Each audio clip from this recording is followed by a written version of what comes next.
The Creeping Darkness by Christian Fedor Flores Cordova. As an endless multitude of tires came to a screeching stop, followed a blunt crack across the spine of his 9-year-old Toyota Camry. His car resembles a white blood clot in a choked-up vehicular artery. All traffic behind Simon drew to a sudden standstill.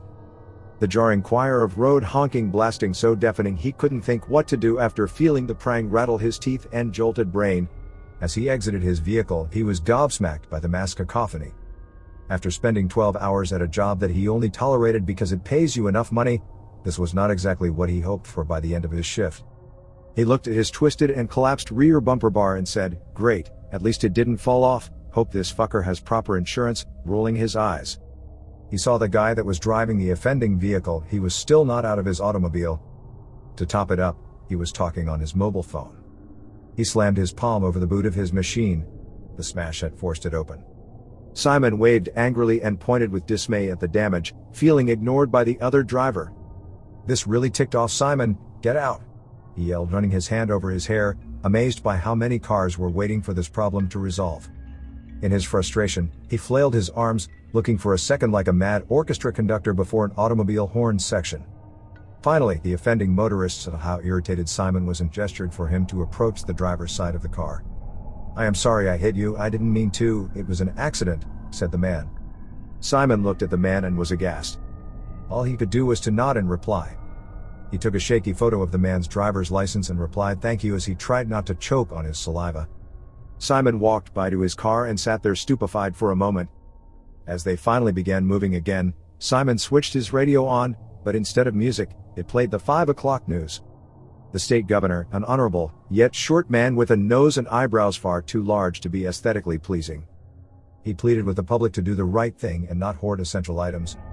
"Do the right thing," he says. Ha! What a joker. The city looks somewhat like when someone switches the lights on in a cockroach-infested house and the panic-stricken bugs scram every which way can. It's chaos, pure fucking chaos. And then, wouldn't you know it, the last thing I needed was not being able to get around without a roadblock adding on an extra half hour to the trip. And that's not counting the asshole that smashed my rear today. Miraculously, Simon found a parking spot in the near-full shopping center. Motherfuckers, these idiots left shopping trolleys everywhere. Jesus, this car park is a freaking mess. He rolled 2 shopping trolleys away from the sides of the car. I've heard some people say that animals can smell fear. This looks like it is one of those days. The paranoia was palpable in the air. 30 minutes later, Simon comes back out of the shopping center. Well, looks like getting back will be a shit fight. Well, at least Christina's diet isn't going to be jeopardized due to a lack of pasta, chuckled Simon. When you think about it, pasta must be the only thing some people know how to cook. The shit has disappeared off the shelves along with all the toilet paper. Thank Christ they didn't buy up all the hygienic towels. You just can't fix stupid, selfish fucking people, thought Simon. As he walked towards the car, he thought I guess they are all preparing to shit themselves to no end when this situation gets even worse. He threw the groceries in the rear seats. Fuck, I better drive more aggressively or is it defensively? God only knows you can do your best, but you never know what's coming behind you to fuck you right in the ass, he thought to himself, shaking his head.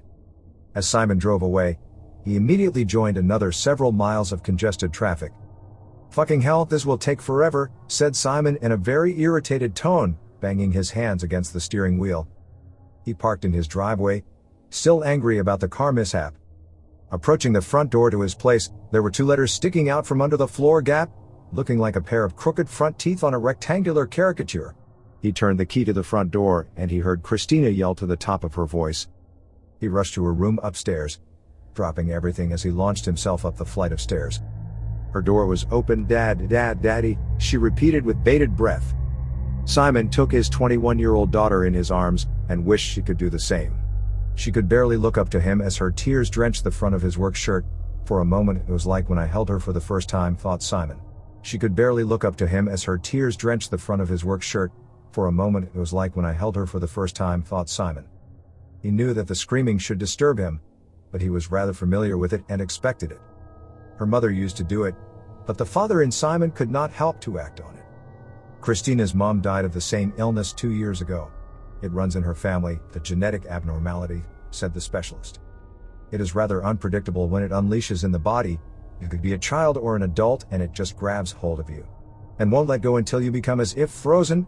From then on there's nothing you can do. This thing, it takes away the functionality of your limbs and eventually everything else. Yet it leaves you still able to think like a normal person, but you're just a lump slowly being killed. Your lungs slowly cease up. From then on is the ventilator. Not much of a life for someone that had everything going for them. Christina is now almost wholly paralyzed. She can move her arms somewhat and her neck, but that's about it. It nearly kills me every time I think how she must feel inside, remembering how active and sporty she was, thought Simon. Christina used to be a very competitive young woman who loved sport and was top of her state. Fuck, it was the best to see her and her team so pumped like that. It was fantastic to see her win, thought Simon as his eyes welled up with tears. Then Susanna, his wife, got ill. From that moment forward is like night and day. Susanna knew what it meant. She knew her life was over. Some of her relatives had died of the same disease. She knew what it meant. When the diagnosis came in, she didn't say a word until the very next day, when Simon asked if she was angry with him. When she told Simon, she cried for 2 weeks straight. It broke his heart. "It's okay, my darling, everything is fine. You were dreaming," said Simon, trying to comfort Christina's sobbing.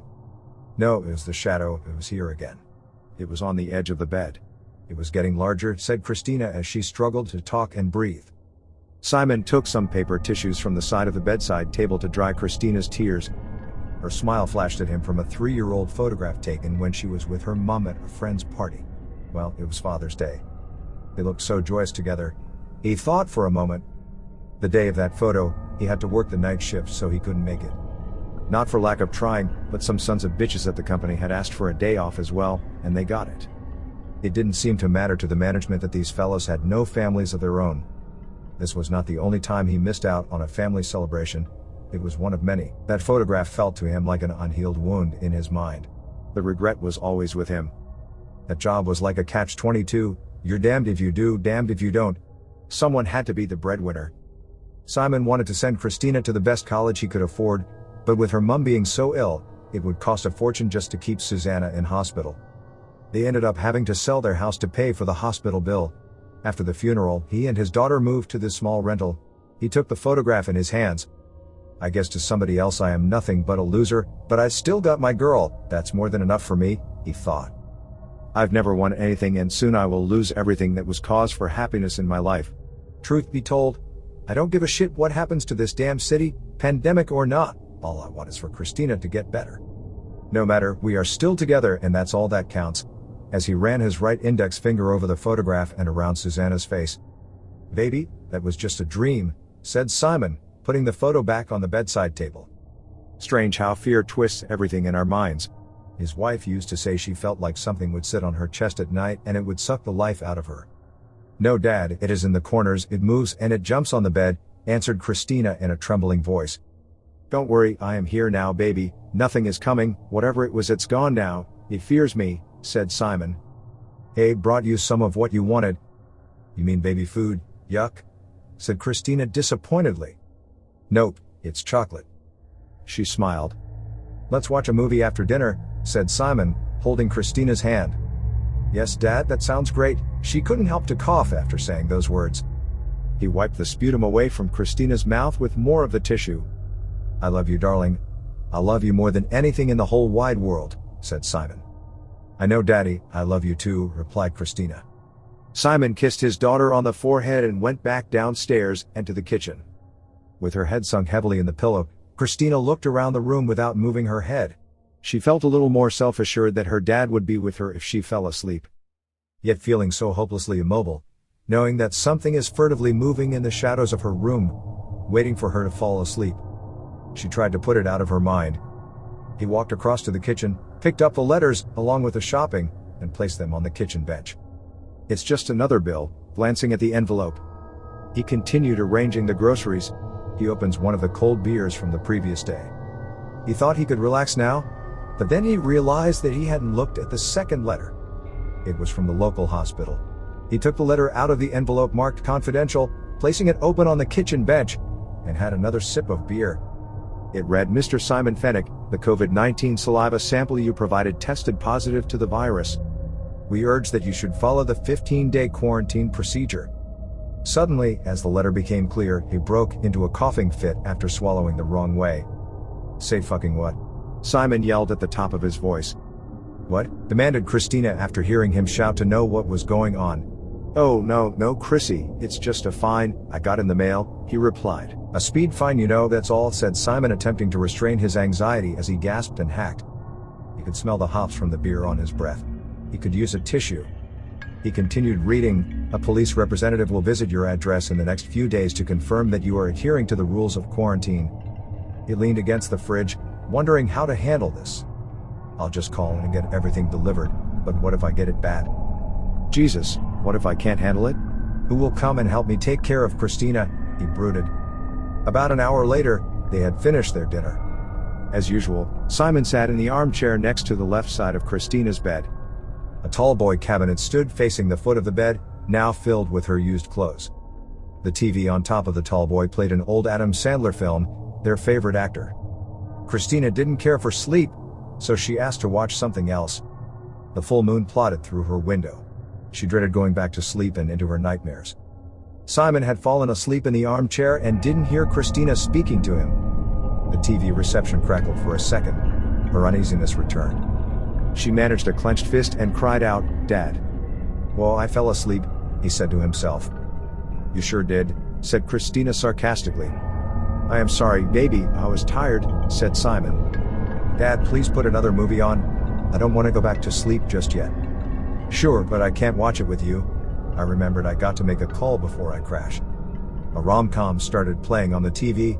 Simon kissed Christina goodnight and picked up the dinner plates. "Oh, ring the buzzer if you need anything," said Simon just before stepping downstairs. Some minutes later, he sat down on the sofa and made up his mind to call his employer. His employer was a foul-mouthed 50-something fellow by the name of Harry Maguglia who trusted nobody. The bastard had a degree on turning the tables if anyone needed anything from him, and always acted as if he's doing you a favor. Suffices to say, after the funeral, he no longer had a sales job. Unfortunately, Simon seemed to have a knack for attracting shit employers. I guess that employer had some decency and waited until Simon's wife passed away before letting him know that he would be made redundant, since he could not meet his quota on the count of taking care of his wife. His experience with talking to employers played on his mind before deciding to call his boss. He got up, got another can of beer to quell his apprehension. When he called, to his relief, an answering service took his call, glad he didn't need to explain all that much. It was past office hours anyways. "Well, I guess it can't be helped. After all, I am being asked to quarantine myself for 2 weeks, so if they want to fire me, it will be an unfair dismissal," thought Simon. He sat back and relaxed a little. "At least that bullshit is over," murmured Simon quietly to himself. Luckily, Simon had already prepared like everyone else when the rumors began about the pandemic. He had attempted to stock up on food essentials and Christina's food formula. "I don't have a single mask in the house," he muttered. "I will have to be careful talking to my girl. I better tell her what's going on tomorrow," thought Simon. Suddenly realizing that since he would not work the next day, there was no hurry for him to get to bed. Nevertheless, at last beer had done the job and Simon began feeling groggy and ready for bed. Out of habit, he started scrolling on his phone mindlessly until his eyes closed and he just fell asleep on the sofa. It was just after 3 a.m. and Simon was snoring. Christina was also deeply asleep. A sudden gust of cold air seemed to come out of nowhere, passing right over Simon. He felt the bitter chill of the air over his legs, fumbling for a missing bed cover. So he just turned over. The rush of air appeared to be more than a simple gust of wind, considering all the windows were shut, but it appeared to cast a diffused, vague shadow upon the walls as it swirled up the stairs and into Christina's room. Christina was deep asleep when the formless, almost somewhat transparent shape began what you may call a strange sliding or dripping down, like a queer mixture between viscosity and gas-alike substance. Irrespective of its true nature, the entity appeared to have an undetermined volume, but it was not wholly visible. Yet it still casts a faint amorphous shadow as it traversed through and around the room's furniture and Christina's bed. The room became chilly, almost immediately. Christina groaned, with a sudden chill. Although not awake, it was noticeable she was in some discomfort. She muttered something indiscernible. Simon was snoring downstairs as the strange spectral torso collected itself into a dark mass with undefined edges, yet it appeared to grow taller, parallel to the left foot of the bed. With the vertical undulations of a phantasmagoric black snake, the thing found its way through and under the bedspread and the sheets, attaching itself to her limp lower extremities. Immediately, Christina's face contorted in what seemed excruciatingly violent pain. The agony coursing through her already rather debilitated body felt like a searing cold electrical shock. As the demonic assailant maintained its attack, Christina's head began nodding side to side. The onslaught went on for what seemed an hour until the nebulous thing had sketchily erected itself roughly 6 feet above the bed. It jolted her into consciousness, her eyes wide open in horror at the dark, malevolent pillar of darkness before her. Immediately, the malignant mass plunged like a black snow slide onto her chest, the pressure being too great for her to draw any air into her lungs. The pager she uses to alert her dad had fallen off the side of the bed. It usually rested by her hand under the bed sheets, but was now on the floor. Christina began feeling that she might die any moment. The exhaustion was so great. Just trying to breathe was unbearable. She looked like a pathetic fish out of water. Unexpectedly, her dad coughed himself awake. Through the corner of his eyes, he saw the stairwell and the strange perpendicular heaving mass casting a grotesque shadow projected by the moonlight. What the fuck is that shit?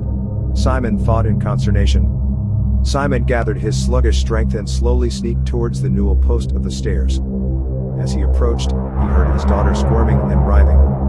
He put his right foot on the starting step of the stairs before he looked up, and then he saw it in its full hellish glory. Simon's stomach caved in and his heart banged against his rib cage like a lunatic monkey. A large, twisted, hideous mass, heaving like a giant viscous vitreous leech, convulsing on top of Christina's bed. As he blindly stumbled up the stairs, the low temperature in the room was clear in his breath. With every step, it was closer to the landing.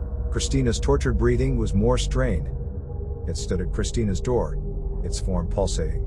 Simon's phone went off with his 5 a.m. alarm. And with the strident ringing, the dark mass broke its grip on Christina's body.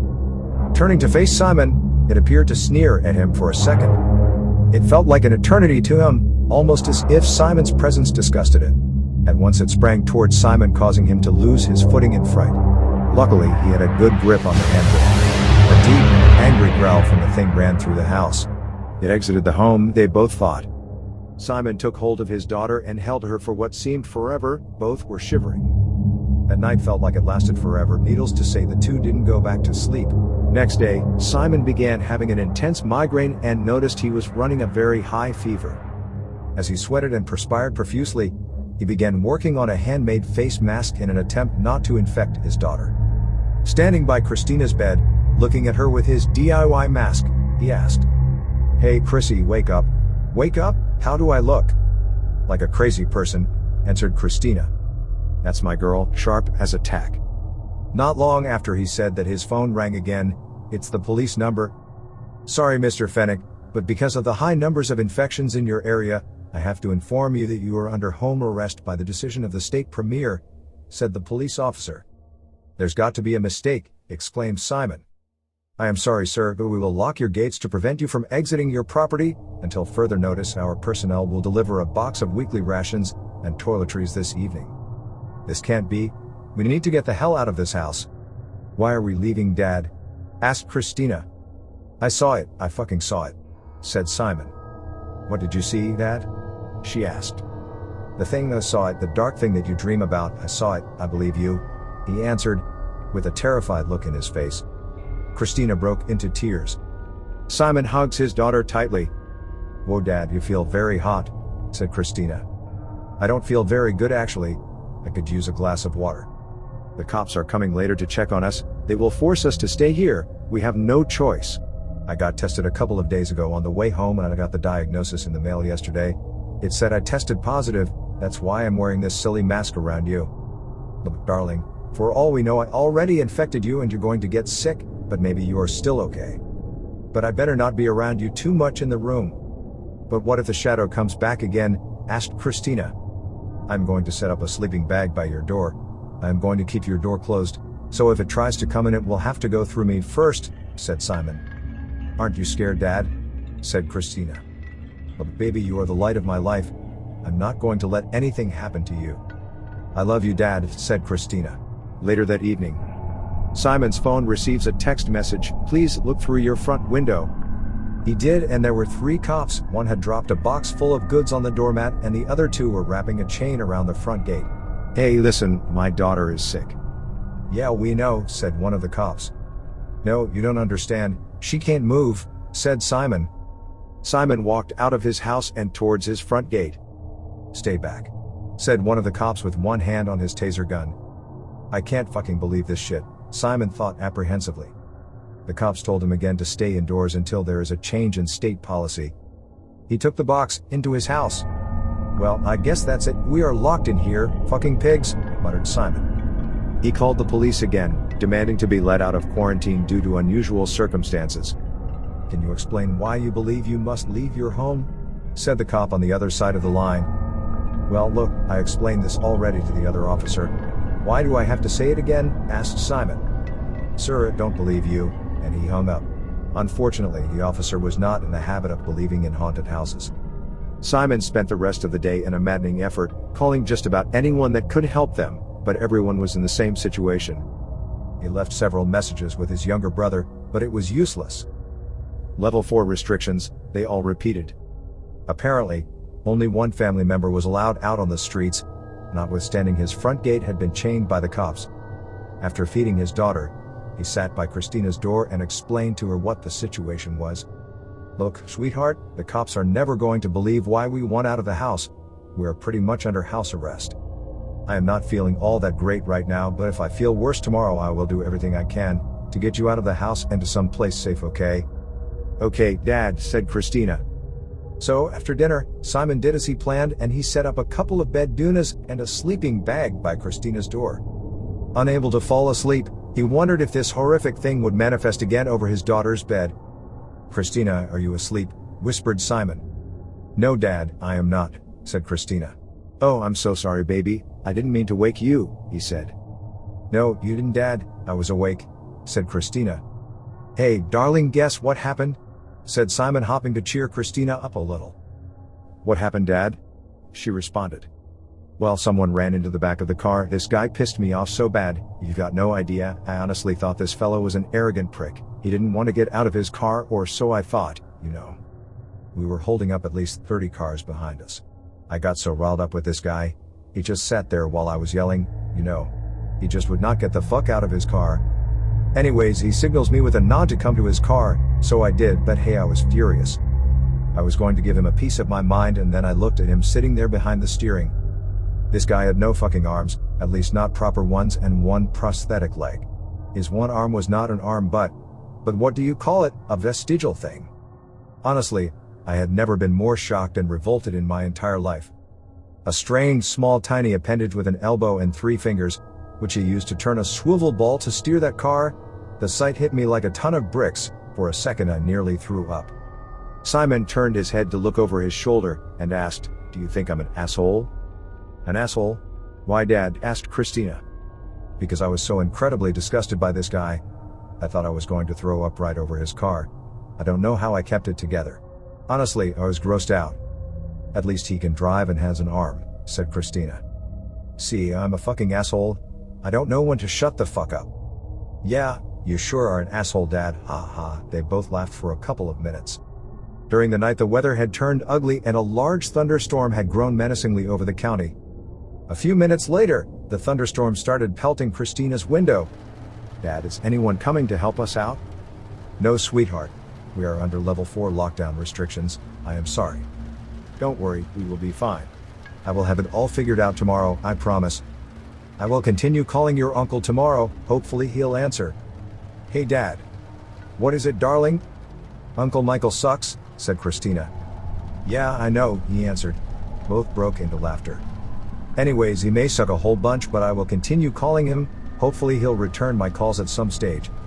"Sleep now, I will be here. I am not going to sleep, I promise," said Simon in a firm tone. As she tried to relax, taking a deep breath. Simon had gone downstairs to get a glass of water. His throat felt very sore. Out of the blue, a bolt of lightning struck nearby, killing all the electrical power in their block of houses and beyond. Instantly, Christina screamed in terror. Her dad dropped the glass of water, smashing on the floor. He stumbled back to her room, whilst trying to get his phone's torch to turn on. "Shit, I got fuck all power left on my phone." Simon checked Christina's phone, which she used for calls using speech recognition. It was also very low on power. "Chrissy, hold my phone, use the torch. Going to the car for a couple of minutes, won't take long." "Okay, Daddy." Simon put his phone in Christina's strongest hand and cautiously went back down the stairs and to the front yard. As she tried to hold onto the phone, every flash of lightning seemed to grow more shadows in the corners of her room. Thunder continues to crash and the rain intensifies as Simon struggles to see and walk in the mud. A few minutes later, a flash of lightning framed his silhouette at the front door, holding in his arms the car battery and power cables. As the storm raged, he searched furiously through the kitchen drawers whilst holding a cigarette lighter. Yes. Ouch. He burned his fingers trying to keep the lighter from going out. Found it, he said victoriously. Cool, I'll set up the battery and the converter upstairs. We can charge the phones, maybe I can hook up Christina's TV so we can watch something tomorrow, he thought. He took everything upstairs and connected their phones and her bedside lamp to the converter. Wow, Dad, you're amazing, she exclaimed. I know, baby, now sleep. The storm will pass. I will be here. It was now around 2:30 a.m. Though his clothes were wet, Simon still fell asleep by Christina's door. The air was once again cold like in a walk-in fridge. This time the creeping shadow had manifested its vile grotesqueness at the base of the staircase. It appeared to be waiting, or perhaps even thinking. Suffices to say it appeared to discern that the young girl's father was in its way. Surprisingly, the dark mass began moving differently as it had appeared previously. It took on the form of a bipedal silhouette. What seemed like a very hefty pair of legs protruded forward from the perpendicular dark mass. As it stepped onto the treads of the stairs, it became more and more humanoid with every step. Yet it could be discerned it had a waist. Despite the vague humanoid appearance, it remained a ghastly offensive shape, made up of chaotic fibrous, wriggling tentacles, all convulsing onto itself. As the dark mass crept forward, the tread boards creaked, suggesting the weight of the monstrous horror. Two tentacle-like appendages began extruding forward, aiming for Simon's chest. Simon was undergoing a major fever at that moment. The cold sweat fever caused by the viral infection was like nothing he had ever experienced in his life. At the height of the fever, he felt as if he had been stabbed through his chest. Indeed, a murderous repugnancy had impaled its appendages through the feverish man. His lungs felt like they were 2 blocks of burning ice. The hellish parasite began leaching all vitality from his body, growing even larger. Simon's heart could barely continue pumping against the tremendous force that was constricting it. Inevitably, Simon exhaled for the last time. His life had been extinguished by the dark demonic perversion that plagued his family. In a closing consciousness of Simon's mind, he felt a tremendous rush of love. Suddenly everything became flooded with an intense luminescence. It emanated from within everything around him.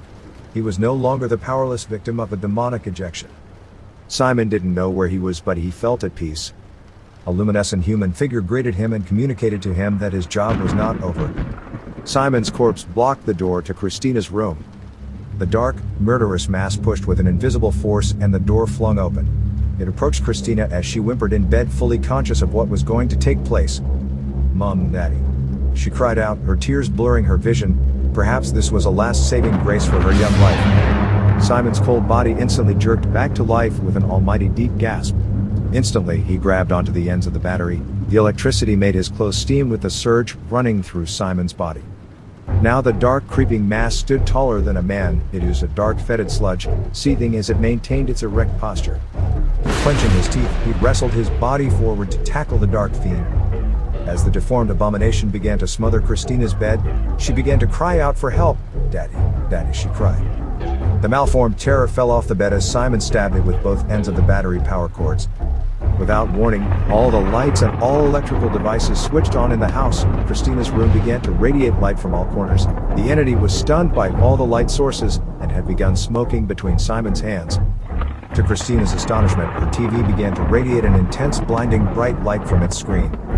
Even though Christina had never seen such a bright light in her life, it didn't blind her at all. She could see straight at it. The evil that had smothered the light for so long was now being sucked into this brilliant light coming from the TV, like a mini hurricane of light. Her mother appeared in front of her and said, "It will never hurt you again.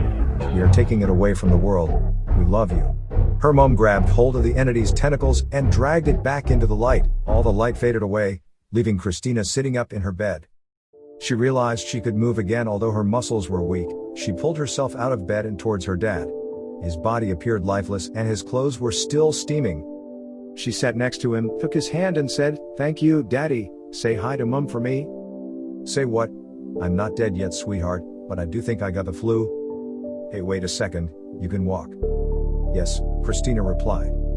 They hugged. The morning dawn filled the room with golden light. The end.